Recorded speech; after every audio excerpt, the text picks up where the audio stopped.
Tragic news coming in from Jammu and Kashmir. 2 soldiers have been killed in the line of action.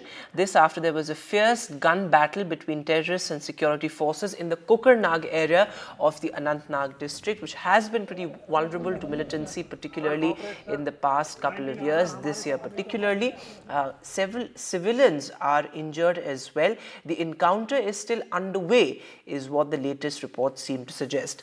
Our senior colleague Nazir Masoodi is now joining us live on Left, Right and Centre this evening. So Nazir, 2 soldiers have been killed in the line of action. The encounter is still underway, I believe. Well, the operation is on, but clearly during the night, not much can be done, that too in a forest area. 2 soldiers of special forces of the army have been killed in action. There are reports that the number of injured may be around 5. Condition of 2 is stated to be critical soldiers.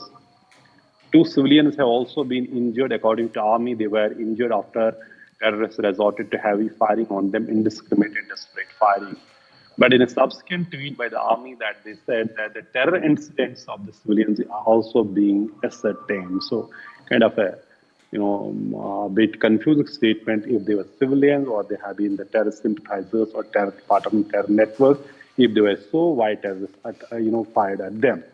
Having said that, this appears to be a very, very serious incident, in a sense that the army and the police had launched a joint operation in the same area.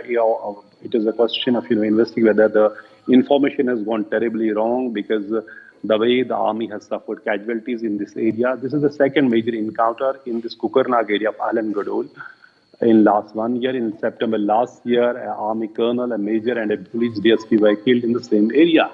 Now we see this area was quite a dormant. If you see that the militancy is not gone from the valley, though it has shifted its base, or the heat has been turned on Jammu region.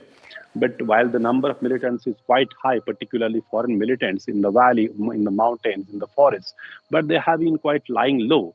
In this operation, it appears the army launched the operation, what they say, based on specific input about presence of militants. But then they came under heavy firing, and 2 soldiers have been killed. 5 other soldiers, security force personnel have been injured. Condition of 2 is stated to be, critical. Operations underway. It's clear that tomorrow morning, at the first light, army is going to launch the operation again. Resume the operation again to flush out militants who are hiding in these forests.